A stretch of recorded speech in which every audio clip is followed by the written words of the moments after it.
Here we are doing another little project. These are projects which are centered around customers' trees. I have customers who bring many trees to me because they do not know what to do with the trees. They buy them as bonsai either from our nursery or from other nurseries, and they lose control of the tree, and the tree completely befuddles them. As a result, they sometimes get so unkempt that they are no longer bonsai. This gentleman has brought this very nice juniper to me because he felt that it was getting out of control and he didn't know what to do with it. So let me take you through my thought process and visualize what I can see can be done to improve this tree. I know that I'm not the world's greatest expert, I do admit that, but I'm here to make bonsai friendly to you. My object is to make bonsai accessible and not intimidating. We have very beautiful trees here on the nursery. I work mainly on maple trees, but I sometimes do work on junipers and pines. And because maples and other deciduous trees, the demonstration is simply cutting branches off and regrowing branches. I do not often perform on maples because they are a very long-term project. But if you look around our nursery, there are a lot of maples, but we also have lots of conifers as well. So I'm delighted to be working on conifers for a change. And here we have this lovely Itoigawa juniper. The way I look at most of these trees before I start is to turn the tree around. And the fundamental principle of analyzing the trees is to see which is the front and which is the back. The front is usually the side that has the trunk visible, and the tree should lean slightly towards you.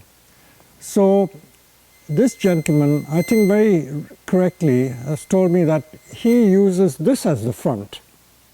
Okay, there's a branch here which hides a bit of the trunk line, but he uses this as the front, and I don't think this is a bad decision. What I need to do with this tree is to open it out more so that there are spaces between the branches. So this is what the aim is, to create spaces and pads so that you can see through the different layers and levels of the tree. Okay, so if I do this, I can easily wire these and get spacing, but I have a problem with this branch, so whether to remove this or not is the big question. And if I were to wire this, would it be effective? I did turn the tree around. Sometimes you should also look at the side to see if the side is possible front, but I don't think this is a possible front. But if I turn the tree this way, I'll just take the customer's label off. This is also a very interesting front. So usually what is the back could also be the front. The trunk line is as interesting, and in fact I think what he regarded as the front could turn out to be the back and vice versa. So this was his back, and if I use this as the front, I would still get a much better arrangement of branches. The branches are also coming out like this, so this might be better. You see, these two branches are disposed like that. And this one may be difficult to turn it this way. I could change the front slightly and use this as a branch without removing it. And also, there's a possibility of using this as the apex because it is also leaning slightly if I regard this branch as the new apex. So I would prefer to use what he regarded as the back as the front. As I've often said in my book Bonsai Masterclass, you've got to keep an open mind. So don't be afraid to admit that you got it wrong. So what you may have thought was the front could end up as the back, but that's not a problem. So let's begin by doing some basic wiring to establish the bottom branches. By the way, we always work from the bottom upwards. Don't ask me why, but I think it's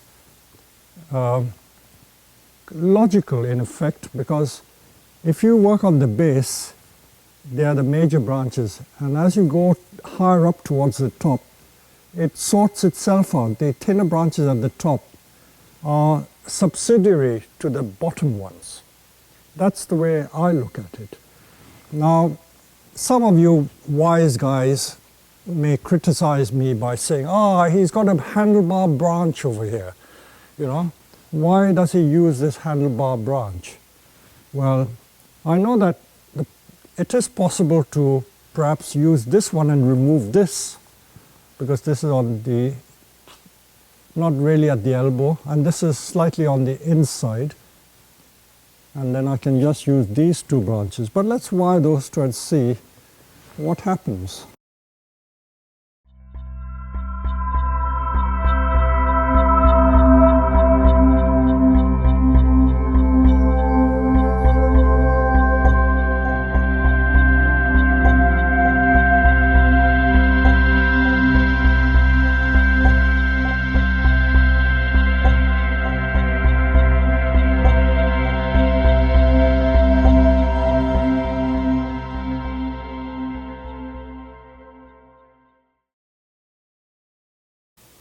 These very wispy thin branches I'm going to remove.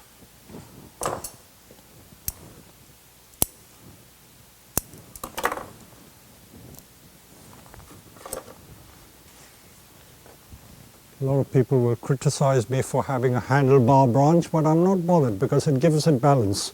If I were to remove one of these, the tree would look unbalanced. So sometimes we always say you need to just follow these guidelines. I don't call them rules. Don't follow them slavishly. They're only guidelines. They should not be treated as rules. So handlebar branch is quite okay in that situation. Now I'm going to, if I use this as the front, this branch is going that way, but I want to bring it this way, so I'll bend it this way. What I could do is change the front slightly like this. When I repot the tree, it could be plotted at this angle. So I'll use these two branches. They're very usable branches. So let's see what happens when we wire these two. You notice I'm trimming the tips all the time, because by trimming the tips I'm going to get a little more budding back. Otherwise the tree becomes very sparse and thin.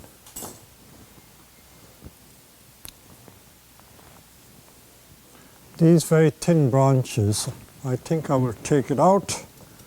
I don't think they're needed, so let's get over it. There you are. Open it out completely. Look at the beautiful trunk line now. You can see it quite clearly. And then we can make driftwood out of that.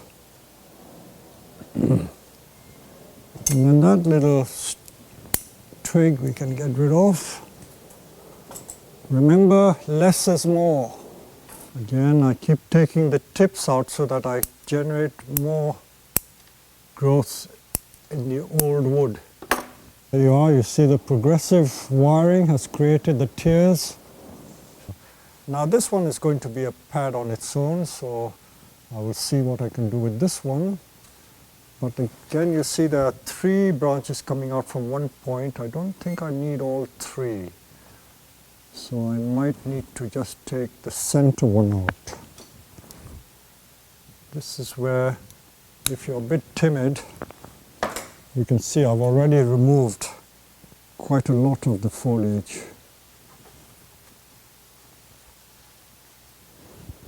This is a very useful tool. These brushes, this is a green nylon brush. You can also get a brass brush, which is more vicious. But just for the purposes of this, I will just show you what we do with this. Don't let too much moss grow around the trunk. He has encouraged a lot of moss to go here. It's best to remove some of the moss from time to time It's not nice to let the moss grow up the trunk. Yes, on the surface of the tree is fine, but up the trunk, not a good idea. See how much moss there is on the trunk. It can also cause the wood to rot easily. Usually with junipers, the bark should be removed. As the tree grows and the trunk swells, the old bark flakes off. And this is best removed with a little penknife rather than constantly scrub it. Take your time. You can remove every piece of bark like this.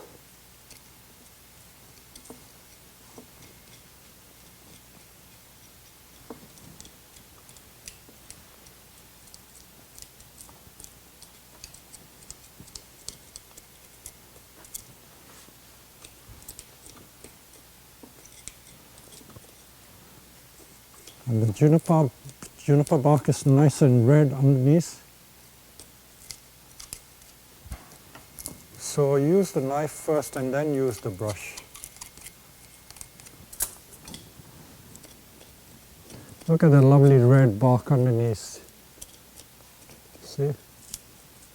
So remove the old bark and then the red color will be revealed.